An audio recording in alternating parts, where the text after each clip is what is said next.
Assalamualaikum warahmatullahi wabarakatuh. Saudara-saudaraku yang berbahagia,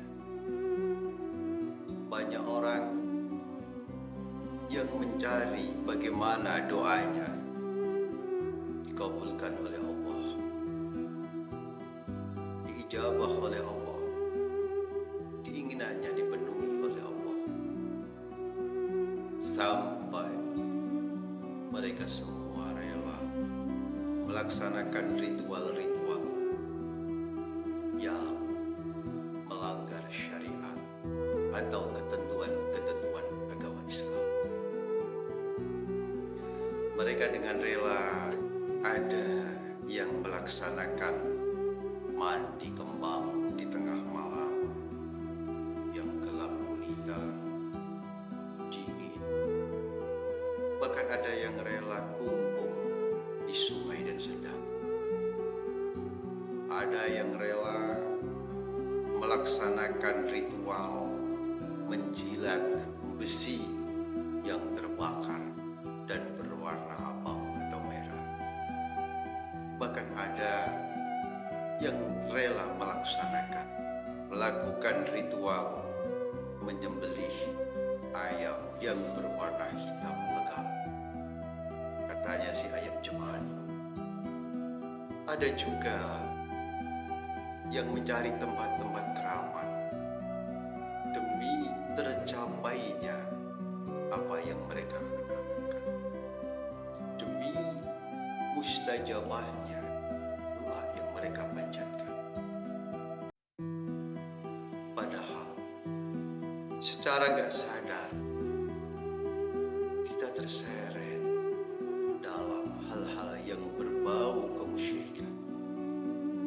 Bukan kejayaan, bukan keberuntungan, bahkan bukan kemuliaan yang didapatkan, malah justru kehancuran dan kesesatan yang didapatkan.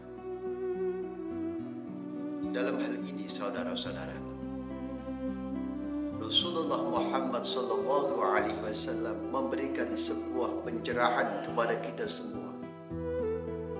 Doa yang dikabulkan oleh Allah, doa yang diijabah oleh Allah, permohonan yang dipenuhi oleh Allah, itu ada di golongan.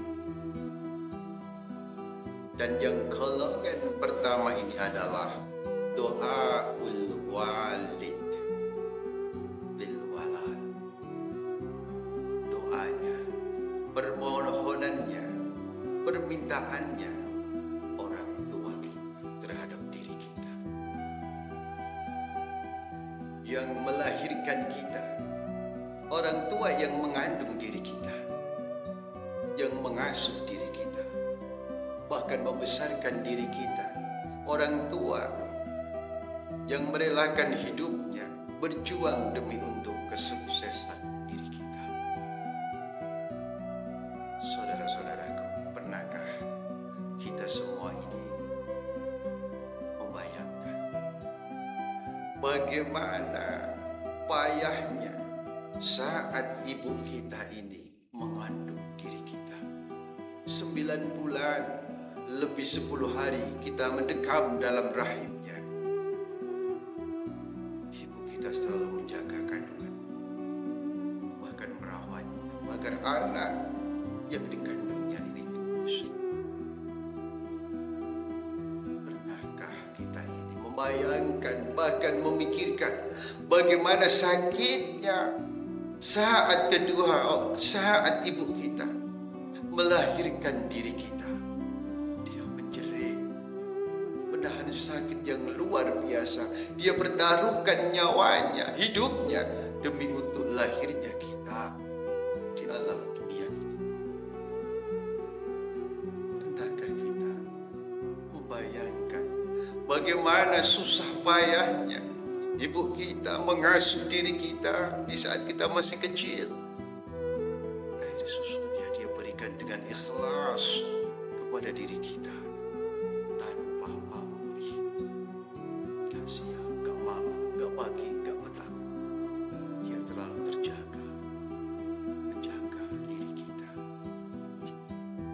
Pernahkah kita semua ini membayangkan bagaimana menderitanya, susahnya ibu kita waktu membesarkan diri kita, menyekolahkan kita?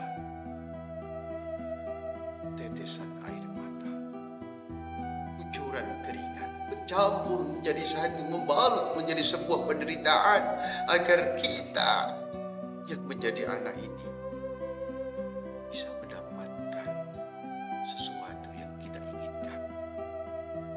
Dia relakan semuanya, dia berikan segalanya, harta, benda, tenaga, pikiran, bahkan hidupnya dia perjuangkan tanpa pamrih untuk diri kita sendiri.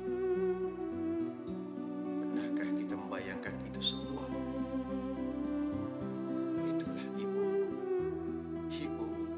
ibu yang tanpa pamrih, tanpa imbalan, mengharap imbalan apapun, beliau berikan segalanya untuk diri kita sendiri. Maka tidak heran kalau ridha Allah bersama ridhonya, kalau murka Allah bersama dengan murkanya. Sangat ibumu ini bersimpu, tangannya terangkat, kepalanya tertunduk, air matanya mengalir, hatinya bergemuruh, bibirnya melantunkan kalimah-kalimah doa, aras bergetar, langit semua pintunya terbuka dengan lebar, bahkan semua malaikat bergemuruh mengamini laksana halilintar. Dan yang menciptakan jagat mendengar doa ibu, mengabulkan doa ibu, menjawab doa ibu. Maka kalian semua, wahai saudara-saudaraku, kalau memang kalian kepingin hidupmu bisa mencapai kesuksesan, ibumu mendapatkan ridho dari Allah, mencapai sebuah kejayaan, bahagia dunia maupun akhirat, bersimpuhlah di depan ibu, bersujudlah di bawah telapak kakinya, berharaplah doa dan ridhonya. Yang kedua adalah doa al-musyafir, doa orang yang bepergian jauh, orang yang bepergian tapi punya tujuan yang jelas, bukan pergi untuk mencari kemaksiatan ataupun bepergian dalam ketidakjelasan alias keputusasaan. Apalagi orang-orang yang meninggalkan rumahnya, hijrah dari tempat tinggalnya untuk menyebarkan agama Allah, untuk menghidupkan kalimah-kalimah Allah. Para ulama, para kiai, para santri, dia doanya dia didengarkan oleh Allah, permohonannya dikabulkan oleh Allah. Maka mintalah doa kepada mereka semua, mendekatlah kepada orang-orang ini dengan ikhlas. Mereka akan mendoakan kamu, dan insya Allah apa yang kamu inginkan akan dijawab oleh Allah. Yang ketiga adalah doa orang yang terzalimi atau teraniaya, orang yang mungkin bagi sebagian orang dipandang rendah karena ketidakmampuannya, karena kemiskinannya, karena kefakirannya, bahkan mungkin karena keyatim atau yatim piatunya. Orang-orang ini yang kurang beruntung, tapi kadang sering kita mengabaikan mereka, sering kita merendahkan mereka. Ingat saudara-saudara, orang ini dikasihi oleh Allah, orang ini dicintai oleh Rasulullah. Maka bantulah mereka, santunilah mereka semuanya, berikan pendidikan kepada mereka yang kurang mampu ini, supaya mereka semua bisa merasakan, mengenyam pendidikan yang selayaknya. Bukankah agama irhamu man fil ardi yarham